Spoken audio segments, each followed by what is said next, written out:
Hey everybody, welcome to Lesson 9 of Witchcraft Fundamentals, Metaphysical Entities. This is a fun one. We're going to talk a little bit about kind of what a metaphysical entity is, what to do with unwanted metaphysical entities, and then how to actually establish relationships and work with metaphysical entities in your magic.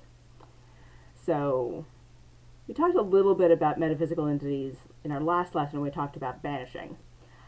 We're going to go into a little bit more depth this time around, as you might have guessed. So first question, what is a metaphysical entity? Well, it's an entity that's metaphysical, but what it really is, it's a sentient being of some kind. And sentient is kind of a spectrum. But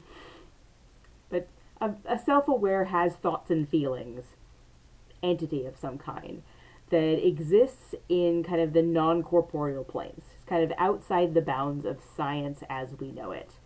So it's things like ghosts, fairies, loa, goblins, elementals, nature spirits, deities, all kinds of things. And kind of what you list as a metaphysical entity kind of depends on what your cosmology is and what your tradition says is real and not. And I mean, things like jinn are very common in certain parts of the world, and it's not something that's common in other parts of the world. How you define things, whether they're sentient beings that have rights, or if they're just energies that you can kind of do with what you will, very, very much depends on your kind of personal cosmology, your personal belief system, what type of practices you're into. For the purposes of this lesson, I treat metaphysical entities as kind of sovereign beings. Every metaphysical entity has the right to enter into a bargain or decline a bargain, to establish a relationship or decline to establish a relationship. I don't believe in forcing contact or relationships where they're not wanted. Amazing. Consent is such a thing. And it extends to non-corporeal beings. In my personal system, you're an adult, make your own choices. Please make good ones. So, yeah. Metaphysical entities are a huge, huge spectrum of things. And there's many, many, many wonderful books of mythology and things that you can look at to kind of get a better sense for what types of things there are out there. A great example is kind of like the Element Encyclopedia of Spirits, or, gosh, what's a good one? Field Guide to Demons by Carolyn Dynamac, also a great one. Read my book, Defense Against the Dark. It's on Amazon. And it's old, so it's discounted. So yeah, whole load of things. So first, because it flows very naturally from the previous lesson, what to do with unwanted metaphysical entities. And we talked a little bit about banishing in the last lesson. One of the things that is super common amongst my students is a knee-jerk fear of metaphysical entities, particularly things like ghosts and demons and goblins and the scary things that you see in horror movies. Because the media has taught us that the metaphysical world is fraught with peril.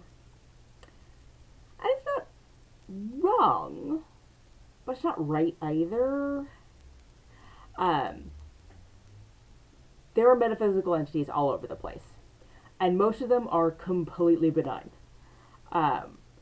Most of the things that exist in non-corporeal planes don't really care about us very much because they exist on a different plane of existence. They don't interact with us all that much. There are some that are closer and some that are further away. So, things that you might actually run into that are unwanted things, it's going to be like a negative haunting, it's going to be an aggressive nature spirit, things like imps, which are, well, it totally depends on who you ask. When I use the term imp, what I mean is basically any minor, negative, annoying thing. You know, my cats will chase imps down the hallway kind of thing. Not particularly dangerous, but annoying. A lot of the negative metaphysical entities that are out there are things that feed on negative energy. So they are attracted to negative energy, and they can actually create kind of a self-perpetuating cycle by they feed on negative energy, and they then produce negative energy, which then makes you miserable, which creates more negative energy that feeds them, and it's a whole vicious cycle. Luckily, these things are not particularly strong or dangerous and really in any way. It's more that they'll put you into a bad mood, which unless you've got some stuff going on in your life, a bad mood is probably not going to be that harmful for you. They're very, very easy to deal with. Most kind of common negative entities, all you really have to do is say, get the fuck out of my house, leave me alone, and they will go away because it's not worth the effort of dealing with you. Very, very basic shielding, very basic cleansing, just holding your boundaries. That's really all you have to do for, I would say, a good 95% of the negative metaphysical things that are out there. Now, one thing to be aware of is there are a lot of things out in the world, metaphysical entities, that are not negative. But because maybe you don't know what they are, or you're not expecting them, they'll freak you out. They're not going to hurt you. They have no bad intentions, but you don't know what to do with them, and so it freaks you out, and you think, oh my god, I'm cursed, I'm haunted, it's a demon, oh my god, and it's just an elemental that lives in the rocks. It's fine. For most of the things that are out there, just calm down, take a breath, and assert your boundaries. Literally all you have to do is, if it's in your house, is this is my house. I am sovereign over my house. You are not invited. You are not wanted. You may not stay. You must leave now. For most metaphysical things, the energy of that is sufficient to make them want to go elsewhere. It's fine. You're not gonna have, most of the time, if you're gonna deal with a really negative entity, you probably are aware that you're going into a haunted place or a place with a reputation of negativity, of problems, of bad history, that kind of thing. And the other thing is to beware of your own expectations. If you know a place is haunted, if you expect a negative entity, you can attract one or even create one. Thought forms are a whole different thing. If you're worried about self-fulfilling prophecies and creating something out of your own kind of subconscious energies, just Google the term thought form and you'll get them with all kinds of resources. Please don't do that. All kinds of things about how to create a thought form, how to use them, and really, if you're a beginner, don't do that. Thought forms can go terribly, terribly wrong. TLDR, a thought form is a metaphysical entity that is created by a practitioner, deliberately, usually. It can also happen if you have a spell and you let it kind of go forever and forget about it, and it kind of goes feral, it can become a sentient, energetic being through its own evolution. That's how we get poltergeists. Well, one of the ways we get poltergeists. Don't do that. Don't do that. Be deliberate. Do things on purpose. And if you do something accidentally, fix it. If you don't know how to fix it, get help. Yeah, that's common stuff. Uncommon stuff. The types of people that actually run into uncommon, malevolent metaphysical entities are practitioners who are doing things they know that are dangerous. Using a Ouija board is not going to necessarily attract a demon to come and eat your head. They're not that dangerous. Going into a haunted house does not necessarily mean some horrible negative thing is going to come and try to, eat your soul. It's very, very uncommon. But they do happen. I've been practicing for a very long time now. Going on about 25 years now. And I do a lot of very dark things. And as a younger practitioner, I did some exceptionally foolish things.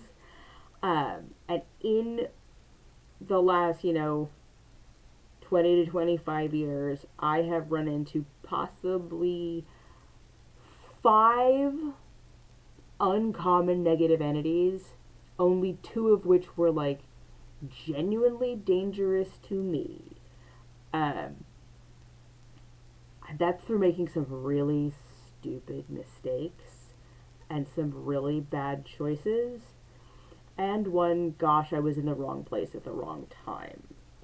When you're a practitioner, because you spend a lot of time refining your energy, strengthening your energies, making yourself more potent, that can potentially, depending on the type of working you do, attract certain negative entities. And that can be a problem. Particularly if you're doing things like portal work or spirit communication. If you're doing a lot of spell work and you're maybe not in a circle, you're not shielded properly, those are things that can attract scavengers, hunters of the metaphysical world. It does happen. It's very, very, very rare. Very, very, very rare. Of the practitioners I know, and I know many, I would say less than half actually have to deal with a genuine negative entity at any point in their practice. Which leaves slightly less than half of people that do. Take that as you will. But when it comes to the uncommon things, the stronger things, it's where it goes from having a bad feeling to like being physically ill or stressed to the point where you can't sleep. You have like physical effects of the exposure to this entity or what you think might be this entity. That's when it's crossing the line from asserting your boundaries to banishings. With the uncommon metaphysical entities, warding, banishing, stronger banishings, this is kind of where you start to call in reinforcements. If you're dealing with a negative entity and you do a cleansing, doesn't help. You do a banishing, doesn't help. You do the best banishing you can, things still aren't right, that's when you call in backup. As I've said before in other lessons, if you are in a physical place where there are other practitioners, where there's a metaphysical shop where you can go and like ask questions, if you've got access to internet resources, which this is YouTube, so I know you do, there's lots of groups that will talk about these kinds of things and how to deal with them. Your best bet is to reach out and find a trusted authority. Super cautious thing, the caveat to this, like a lot of places have local like ghost hunting groups and things, and they will often know people that do cleansings and banishings. Most of those folks are great. Some of those folks are very religiously specific, and they may or may not be okay with working with a magical practitioner. You probably know what the vibe is like in your local area better than I do, so use your judgment. And if you're in an area where having folks know that you're a practitioner is going to cause problems for you, maybe stick to your internet resources. Now, as I've said in previous lessons, you can do group rituals and get energetic backup from people that are not physically in your location. You can do things via Zoom. You can do things via phone call. You can do all kinds of things that still will give you the backup and the help you need without endangering your livelihood. And yeah, some places in the world it is not okay to be out as a practitioner, and so I urge you to be cautious and use your good judgment. I hope everything's okay wherever you are. So that's negative metaphysical entities that you don't want to have in your life. Thankfully, that's a very, very tiny, tiny percentage. It's like the assholes that shout on the bus. Very, very few people. They're super annoying, and they get your attention, and they stand out in your memory, but they're just a tiny, tiny fraction of the people you have to deal with. Metaphysical entities are no different. Metaphysical entities are sentient beings. They have thoughts and opinions and feelings and strengths and weaknesses, and they're like people. They're just different. So that brings us to metaphysical entities you do want in your life. So there's, like I said, all different kinds of metaphysical entities out there. Many of them a practitioner can actually work with in their part of their practice. Commonly, it's going to be things like ancestors, spirits, fae, loa, deities, the goetic demons, which are not demons. That's not my specialty. I'm not going to go into that kettle of fish. But yeah, there's all kinds of metaphysical entities that are very commonly worked with. Just for the sake of limiting the discussion, I'm going to talk mostly about ancestors / spirits and deities, because those are probably the most common things. And there's angels and things. So all of these entities exist for a certain definition of exist. You know, they're not here on the same mundane physical plane that we are. And unless you have kind of a certain amount of clairvoyance, the ability to kind of see things, what you're going to experience with a metaphysical entity is going to be less, movie with ghosts where you have like the glowing outline of a translucent person. It's much more likely to be a feeling or a sense of like you can see things with your mind's eye. Almost, there's a fine line between kind of daydreaming and seeing, like genuine seeing things. And you'll develop discernment over time and practice, and you'll get to know when it's the, gosh, I wonder if there's a thing, versus, oh, there's a thing. It's there. Hi. Unfortunately, there's no rubric I can give you to say, yes, something is there, or no, you're tricking yourself into thinking something's there. It's just practice. If you really want practice on discerning whether or not spirits are around, I suggest going on lots and lots of ghost tours. It is the easiest access you've got to places that are supposed to have activity where you can learn how to feel it or not. Not all haunted places actually have spirits at any given time. And not all spirits are there all the time. They move about. So yeah, there's all kinds of things you can work with, and learning how to communicate with them, how to get your validation that you're having an experience. A lot of it is just practice. It's kind of like with divination. The difference between I'm making this up in my head versus something is coming through, it's practice. There are no actual shortcuts for this kind of thing. You just have to keep trying and keep trying and keep trying and keep trying. And if you're lucky enough to have people you can practice with, then you can kind of help each other to figure out what's going on. But yeah, there's no shortcuts. Something to be really, really aware of about working with metaphysical entities is the difference between veneration and worship. So many of us are coming to magical practice growing up in a Judeo-Christian kind of paradigm, because that's how a lot of the Western world, that's the lens through which many things are viewed. So when people come from a monotheistic Judeo-Christian background and they come to paganism or polytheism or any of the animisms, any of those isms, deity means something else.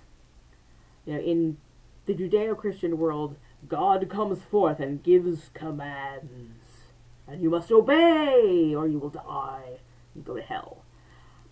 That's not how that works in pagan, polytheist, animist kind of paradigm. Very, very different. We venerate. It's the, oh, this being has knowledge I don't. This being has abilities I don't. I will respect that and show them the respect that they deserve. It's a lot like if you have a kind of a beloved elder. Maybe it's your grandfather, maybe it's a teacher, maybe it's a matriarch, maybe it's a celebrity or a community activist. But these people are not infallible. They're people. They're really cool people. They have access to things we don't. They know things we don't, and that's awesome, and we want to respect the work and abilities that they've developed. Working with metaphysical entities is like that. It's like, your beloved elder is not an infallible, perfect being, unless they're a bodhisattva, in which case, are they? Are they really? Trust but verify. Most people are not perfect. No people are perfect. Metaphysical entities are not perfect. If you're operating in kind of any of the pagan or polytheist spheres, there's a lot of deities. It's not because they're all perfect. And when you're entering into a relationship with a metaphysical entity, you get to set your healthy boundaries. Just like with people, if they have problem with you setting boundaries, they're the reason you need to have boundaries. Spirits that have trouble with your boundaries are the reason you need to have boundaries. When you venerate a metaphysical entity, it is just that. It's a showing of respect and admitting that they have knowledge and abilities you don't. The reason we have exchanges with these beings is that we also have knowledge and abilities that they don't. And we'll talk about that in a minute. But it's really, one of the phrases is many gods, no masters. The purpose of being a practitioner is making your life better. So enslaving yourself to a metaphysical entity it's not going to make your life better.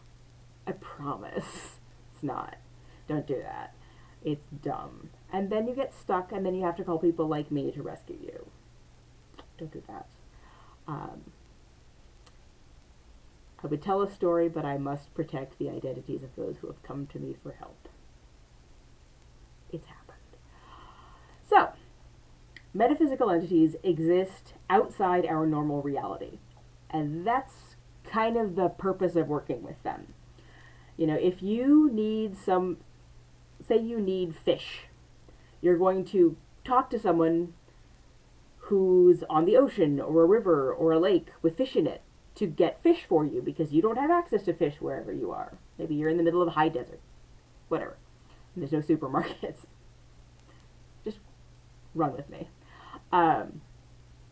With metaphysical entities, they have access to different resources. They have access to different communication methods. They can travel in ways that we can't. And so we ask them for their help with things. The other thing to really remember is that metaphysical entities have interests. Just like people have agendas. We have special interests. We have things we care about. We have things we don't care about. Metaphysical entities are no different. Aphrodite is the goddess of love. Don't come to her for a court case, unless something, maybe a divorce, prenup enforcement. For the most part, not really her wheelhouse. You know, you're not going to go to Demeter, the goddess of harvest and growth and earthy things. I don't worship Demeter, so I might be mischaracterizing her. I apologize to the Hellists that are watching. But you would not come to her for help becoming a blacksmith. Not her wheelhouse. You know, if I need to do a healing spell, I'm not going to go to my grandfather, who could barely use a Band-Aid and needed my grandmother for all of those things. The same way I would not go to my grandmother for help passing an exam, because she had a 7th grade education. The old country was a different place. Spirits have different wheelhouses. Deities have different wheelhouses. Ask them for something in their wheelhouse, or they're going to go, why are you asking me for that? So yeah, when you're establishing a relationship with an entity, what you have to keep in mind is that it should be a fair exchange. You're giving energy, you're creating a relationship, you are making offerings, and you're getting something of equal value to you in return. If things are uneven, one of you is going to have a problem at some point down the road. If you're setting wildly unrealistic expectations, one of you is going to have problems somewhere down the road. We're going to talk about opening communications in just a moment. But before we kind of dig into the nitty-gritty, the other thing to remember is that some entities like people. They enjoy having relationships with people and are very easy to work with and are generally pretty safe.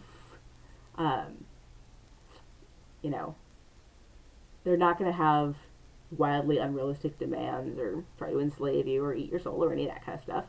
And then there are other entities that are not safe and are not particularly inclined to a fair and equitable relationship with a person, the human. If you're still a beginner, don't start there. Like, really, really don't start there. If you're not a beginner, use your judgment. You get to make your own choices. But if you have never worked with spirits, with metaphysical entities, with deities, start with one that's likely to be friendly to you, rather than one that you think is going to be, like, super dangerous, maybe, like, badass, but might just kill you for trying. Use your judgment. Don't start with a Basil. So yeah. The easiest place to start is always going to be with your ancestors, because they're generally inclined to help you out, because they've got a vested interest in you. Caveat, of course, ancestors are not just your blood ancestry, it's also ancestors of spirit, and sometimes ancestors of choice. You know, not all of us have the greatest lineage in terms of our actual, like, blood relatives. Some people have blood relatives that are total dicks, not worth working with or even acknowledging. That's okay. You know, I have had some students that were adopted or fostered or, you know, have lots of, like, step family. That's family too. Your ancestors are the people that paved the way for the path you're on now. And that might be friends, it might be mentors, it might be activists, community leaders, it can be a whole host of folks out there that you may have no kind of immediate connection with, but that are the spiritual ancestors of where you are today. Those are still your ancestors. They have the option to decline working with you, but you can always ask them. That doesn't, as long as you're respectful, that's not going to hurt anything. Once again, use your judgment. Don't be a dick. So once you've decided that you would like to work with a particular metaphysical entity, whatever or whomever that may be, you have to actually open communications. And that is probably the most difficult step. You know, for some entities, you can basically find their home address very, very easily. You know, maybe they've got a grave, maybe there's a whole temple or a shrine, maybe you have easy access to like statuary or art featuring that entity. Maybe you have access to natural locations where those energies are very, very strong. You know, if I was going to work with Fae, I might go to a meadow. If I'm going to work with dryads, I'm going to go to forests or treed areas. Maybe if I want to work with Persephone, I might go to a cave entrance. You know, if I want to work with Poseidon, I'm going to go to the sea. You have lots and lots of options for these kinds of things. Now, what if they don't have a particular place? You know, like my paternal grandfather has a grave, but it's in New York.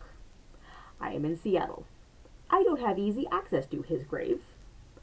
So instead of, you know, making a pilgrimage to his grave and making an offering there, I have a photo. I can put a little candle in front of his photo. That's fine.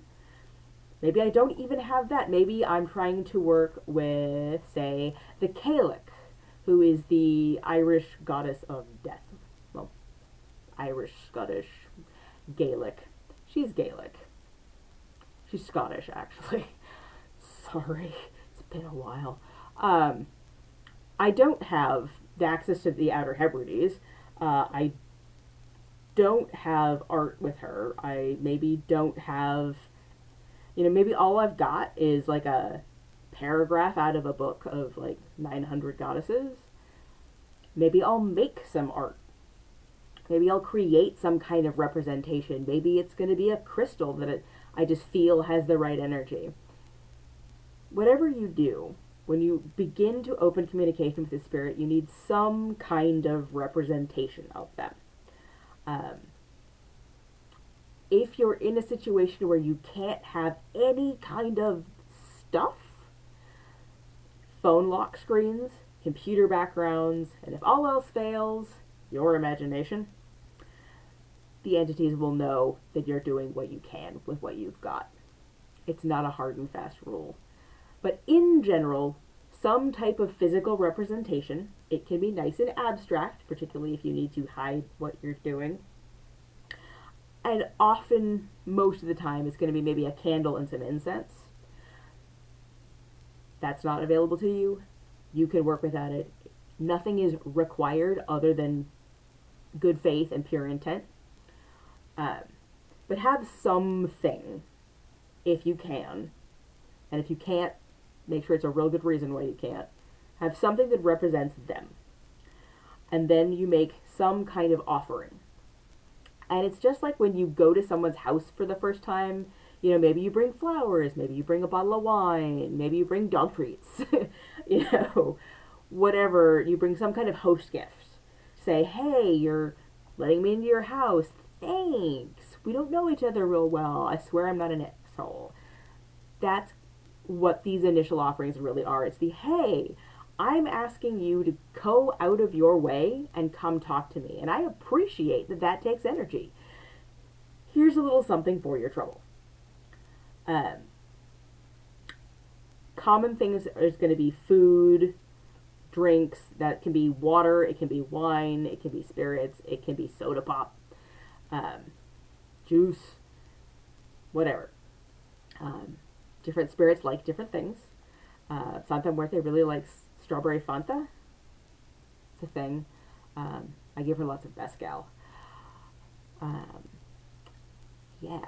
Flowers. Flowers are pretty much always acceptable.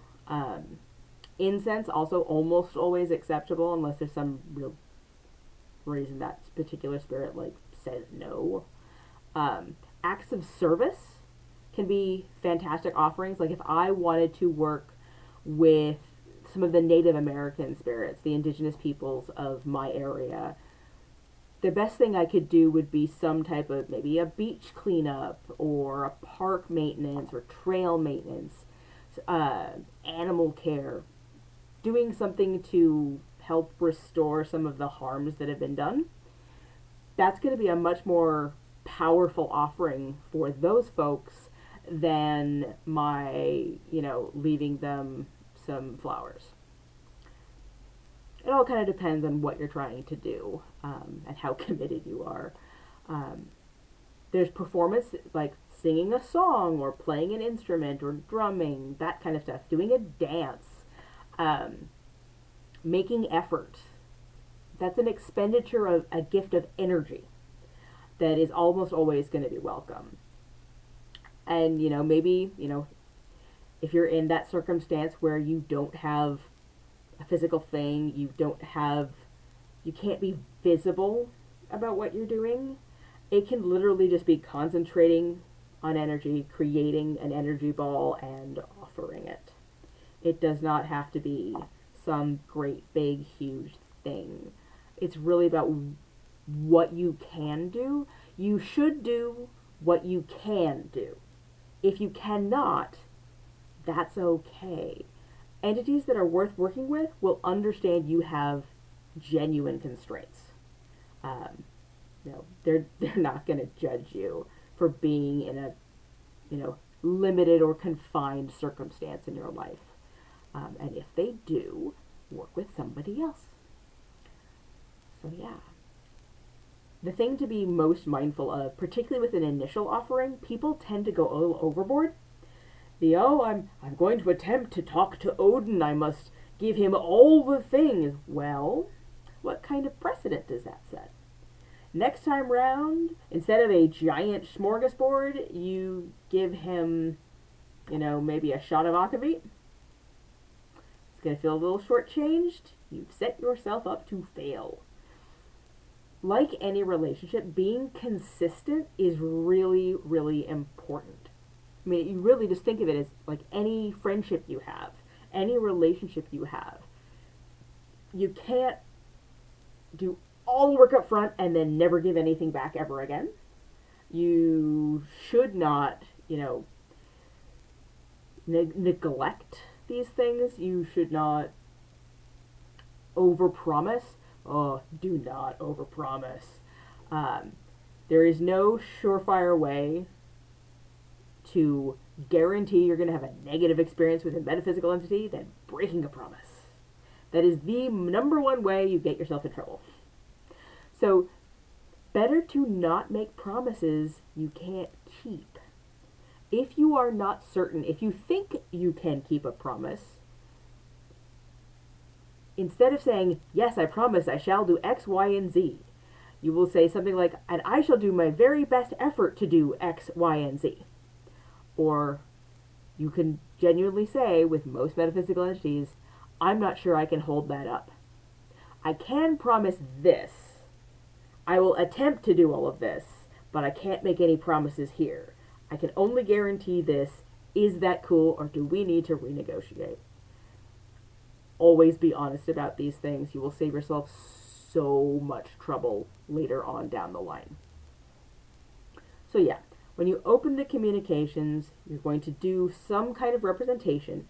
And it's kind of like, if you invite somebody over to your house, you generally will clean up a little, make sure you've got a comfy chair all ready for them.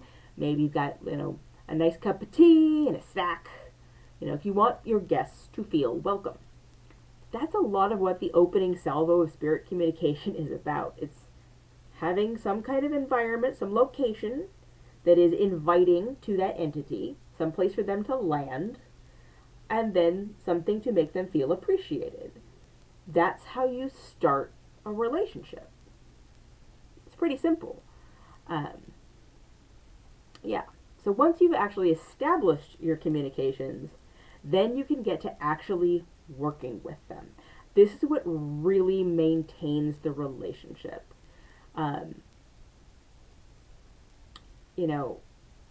The most common thing you'll see is prayers or petitions. It's just asking for help. A lot of ancestor veneration involves petitions. If you have a relative that was a nurse, maybe you call on Great Aunt Gertrude, the former, USO nurse or whatever, to help you to heal faster when you're ill, or heal an injury or whatever. Maybe you had someone in your family somewhere on the line that's maybe just a very special, potent patriarch or matriarch that is going to help you to be successful and powerful and sovereign in your own life. And you'll call on them, say, I'm in this situation, just help me out. Help me figure out what to do. It's the very simple requests. It's just asking for help. You're going to see this most often with things like deities, who are generally considered quite a bit above us. They have quite a bit more knowledge, quite a bit more ability, as opposed to lower spirits like Fae. You will see this a lot with ancestors because they are predisposed to help you out, because most of your ancestors see you as their legacy and they want you to succeed. Prayers and petitions may or may not include kind of a promise of gratitude of, hey, if you help me with this, then I'll do this other thing, or here is this offering of flowers, please help me out with this. Prayers and petitions don't necessarily include that, but they can. Where you are going to see that necessarily is pacts, promises, and contracts. And these are the places that go all creepy on the television. You ever watch any of the old Hammer horror films? These are the ones that get people in trouble. A pact or a promise or a contract is a formal offer of a mutually beneficial exchange. In contract law, we call it consideration. In consideration of your doing this service or giving me this thing, I shall give you this thing of equal value in return. It's your legal terminology lesson for the day. Can't have a contract without consideration. Otherwise, it's invalid. Metaphysical contracts are a little different. It's about what you say rather than what you intend. This is where you have to be super careful. All of that time when we're talking in the spellwork lessons about how to understand your intent, you need to do all those things before you make some kind of promise with any metaphysical entity. Know what you want, why you want it, what you're willing to have happen to get it. Know the boundaries you're going to put around this before you go and ask somebody else to help you out with it. Be careful what you're going to get. So, most of the time, you're going to have a specific request. I am going in for a job interview. Oh, spirit that is super businessy, awesome, John D. Rockefeller, whomever. Super uber business dude, you come help me put forth the best possible impression to help me get this job. In exchange, I will learn how to use the stock market. Or I will do 20 hours of community service to the charity that you created in life. I will make a donation. I will give you a whole steak. It can be a lot of things. Most of the time, it's going to be, like if I'm working with Baron Samedi, I have to give him 3 cigars. And he'll help me out for 3 cigars for most anything I would ask of him. Which is usually, hey, I'm doing a thing. Can you make sure that actually works out for me? Great. Doesn't have to be huge, big, formal things. If you're working with an entity and you just want them to be there and to help you out and make sure you don't fuck something up, that's where, flowers, incense, totally good. The thing to really remember is kind of like if you're moving, your best friend will help you out because you help them out. Your acquaintances will help you out for beer and pizza. The movers need cash payment. The relationship you have with the entity determines how much you're going to have to give them for it to be considered a fair and equitable exchange. Some entities will try to extort you. Find somebody else. If metaphysical entity or human, if they ask for something you're not willing to give, and say, make some demand where they won't do a thing unless you give them an arm and a leg, find other help. There are many ways from point A to point B. Don't get locked into any specific one. If you do not have a strong relationship with an entity and you're trying to make some kind of contract with them, define what happens if one of you fucks up. We call that a non-compliance clause. If you make a promise and for some reason you can't fulfill it, if you think that's even the tiniest bit of possibility, say, if circumstances outside my control arise where I can't fulfill this promise, here's what my consequences is going to look like. Maybe I'll have to do, 3 more smaller offerings, or if they don't follow through, then maybe you don't have to do something, If you're concerned about what might happen if things don't go the way they're supposed to, put it in the original promise. Make sure everybody agrees beforehand, and then you'll know what's going to happen if there's a problem. It's common sense. It's contract law applied to magic, because that's how that actually works. Metaphysical entities, in general, tend to be quite literal. Particularly when you're working with the Fae or any of the nature spirits, they're very, very literal a lot of the time. So be explicit. Do not assume things when you're working with a metaphysical entity. If you've worked with the same entity for years and years and years, then you've got your kind of common vernacular and you can make certain assumptions. But if you don't know an entity really well, be very explicit. It is for your own interest. Just be clear. And then kind of as you go through your relationship, like I said, it's a relationship. You have to maintain it. If I work with entities, some of them I'll just make sure that I do things on periodic times. I make weekly offerings usually to kind of my host of allies, this incense for all of the allies that have helped me with my things, and I appreciate you, kind of.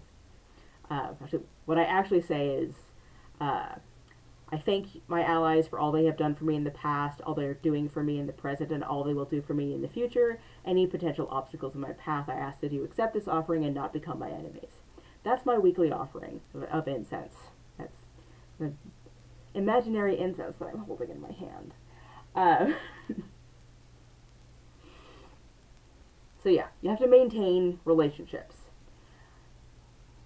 Relationships do end, however. People change over time. Our needs change over time. That's a natural part of being a human, is we change. And we might have a really strong relationship with one entity for years, and then we shift. And we need something else that they're not able to provide for us. When that happens, and it will, if you work with entities of any kind, the deities that I have worked with over the years have changed drastically. Whole pantheon's different. I used to work with Ares and Athena all the time, and now I work with Santa Muerte and Tezcatlipoca. Very, very different. So when you find a relationship winding down with a metaphysical entity, the most important thing is to do some kind of deliberate kind of closure ritual, or a gratitude ritual, saying, hey, I thank you for all the things that you have done for me. It's been wonderful. I have learned so much. Here's this slightly larger than usual offering in gratitude for all that you've done. Moving forward, my needs are changing. I don't see us working together much in the past. You will always be, one of my honored allies, but I'm going to go over here now. And that should be fine. And for most entities, as long as you haven't made some very stupid promises to serve that entity forever, looking at you, Aphrodite boy, you should be fine. You should be fine. Most entities are very, very understanding. They know what people are like. It's not like they're new to this game. So if you are at the close of a relationship, just like not ghosting on a friend that you maybe don't have that close of a relationship with anymore, as you say, hey, you're still my friend. I still like you. I'm moving to Texas. I shan't see you all that often anymore. But if you ever need me, you got my number, and vice versa. Relationships are just relationships. Treat them with the same respect and courtesy you would for a person that might find you again at some point. If boundaries are changing, respectfully say, here's an offering of gratitude for all you've done. Here are these new boundaries that I need to assert. Is that going to be a problem? Because if it is, well, then I'm going to have to just make this a closing. If not, here's the evolution of what this is going to look like. People change. That's okay. I have I have my working altar. It's this great big mamu over here. You can see La Santissima.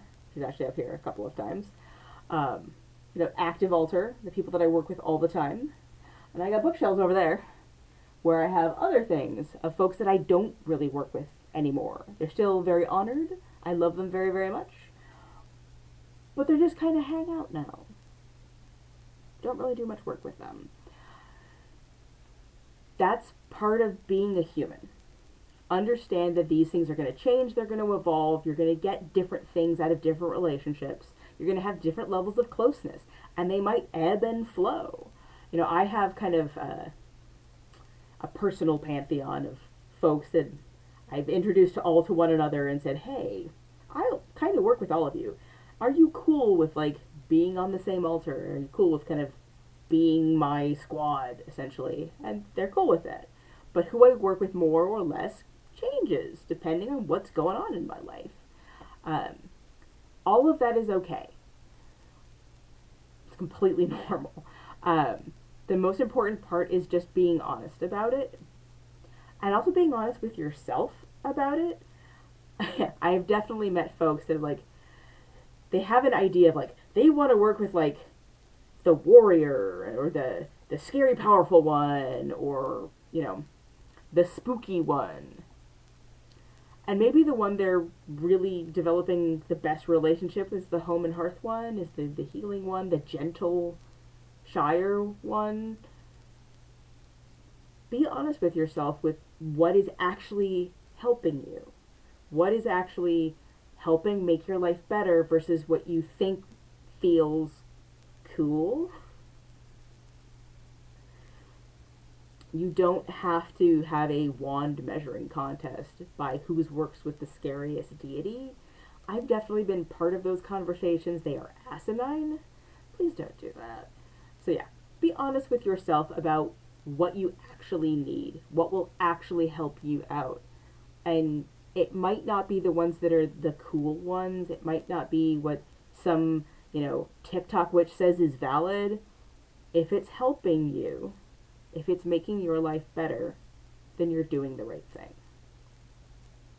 Which actually segues beautifully into personal gnosis. Now, not everyone's familiar with the term personal gnosis, and it's just a fancy way of saying personal knowledge.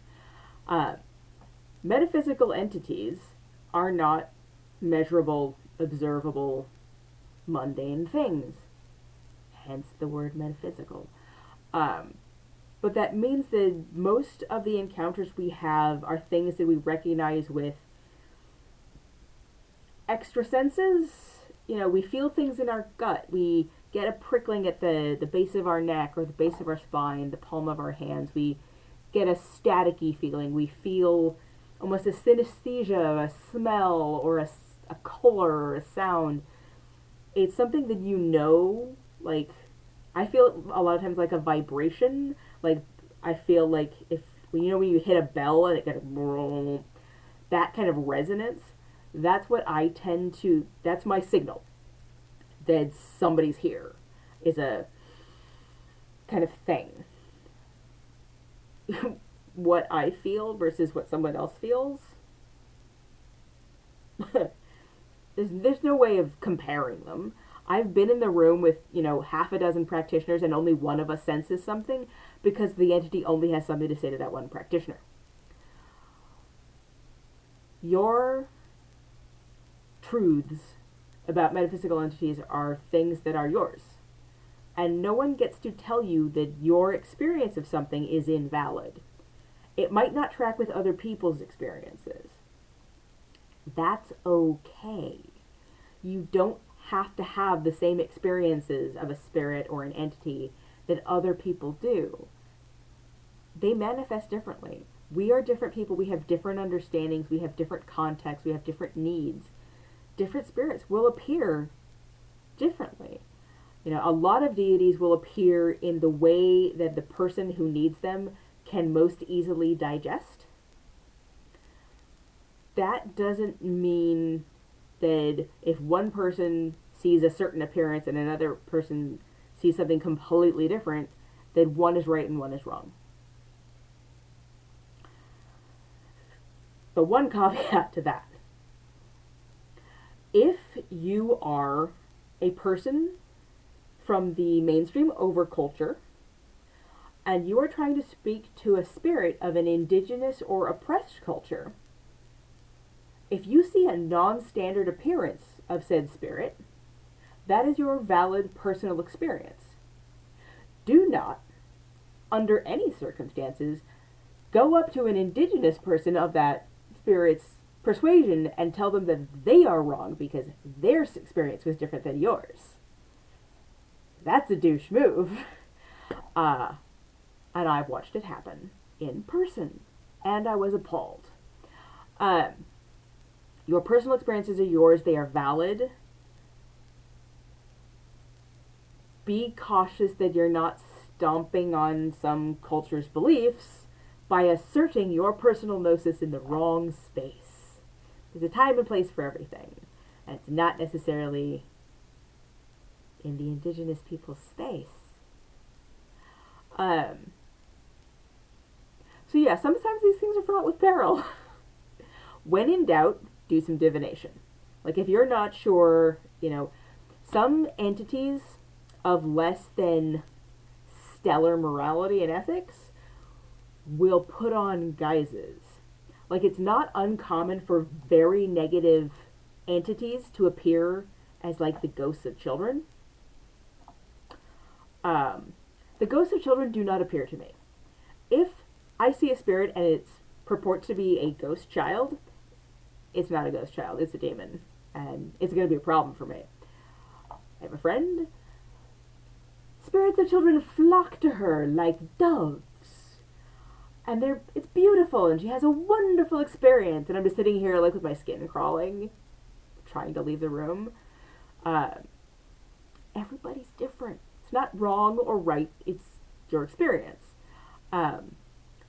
Just be aware. If an entity puts on one face and then says or does things that are not in accord with the appearance they've put on, they might not be that spirit. There's a lot of trickster spirits out there as well, and they're not malevolent. They're not like trying to like be evil, but they might do some very bad things for shits and giggles, quite literally.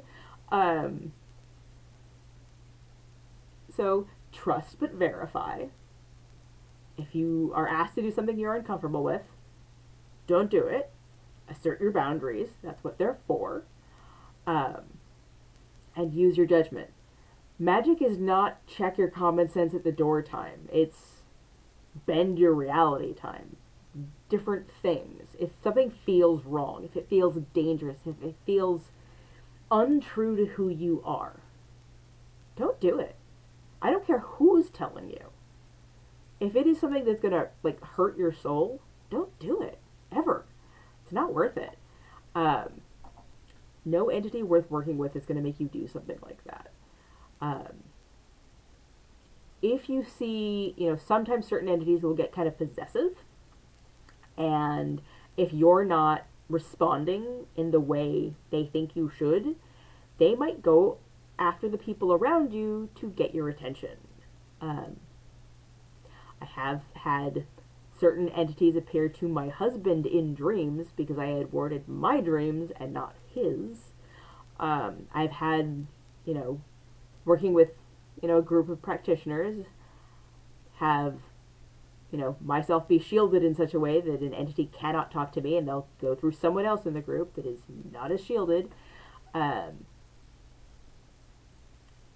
Metaphysical entities are entities. They're not people in that they're not human, and they might have a completely different morality, context, cosmology. Like, they might see reality in such a different way that what they do looks malevolent or amoral to us, but is perfectly reasonable for them. Assert your boundaries, hold firm. When in doubt, do divination. Maybe don't start off with non-humans because they're harder to understand. But it's a relationship. It's like any other relationship. It is not some uber spooky, scary, you need to know special super sigils and secret words. Except for some of the super secret sigil and secret word goetic folks. That's a whole different thing. Not my specialty. Not going down that rabbit hole. If you have any really burning questions, you can put them in the comments. But yeah, metaphysical entities are just sentient beings with sovereignty, thoughts and opinions, and the ability to do certain things we can't. Treat them like any other relationship that you want to maintain. So, your homework, should you choose to accept it, take some time and think about your own past experiences. Are there times where you have actually encountered a metaphysical entity? It's probably going to be a ghost, maybe a nature spirit, that kind of thing. Or maybe you know exactly what kind of experiences you've had and you know what they were. But think about times where it might have been a metaphysical entity and what you knew then versus what you know now. Are there things now that you would do differently with the information you have now and the abilities that you've practiced? You have practiced, right? Right. Things you do differently now with what you know now. How you could maybe have a better experience than the one you had at the time. And then I really, really recommend taking the time to actually do some research on a metaphysical entity you find interesting. It might be a mythological entity, it might be an ancestor, it might be a historical personage. Think about who you find interesting, what you find interesting. It could be, poltergeists or pukas or goblins or whatever. Think about, would you ever want to work with that entity? If so, why or why not, if you don't? Think about an ancestor of blood, spirit, or choice that you might want to work with in the future, and what type of opening kind of salvos, what that would look like. What type of representation of that person would you have? What type of offering would you make to that person? I'm not saying you have to actually do these things, because that's totally up to you. Do that on your own timeline when you're comfortable, but just think about what it might look like. One last word of caution. Ancestors are dead. The living are not yet ancestors. You cannot work with the living in this way. There's lots and lots of reasons for that. Partially because the whole point of working with ancestral spirits is they're on another plane and have access to things we don't. Human beings have access to the exact same day of things we do. In terms of magic, at least. So don't leave the living to live out their lives. They don't need you sucking on their energy. That's what we call energy vampires. there's all kinds of stuff out there on psychic vampires. I'm not going down that rabbit hole. Read my book. So yeah, that is Metaphysical Entities 101. In our next lesson, we're going to do a introduction to shadow work. This is going to be a deep, abstract one, so gird yourself. And I'll talk to you soon. Bye.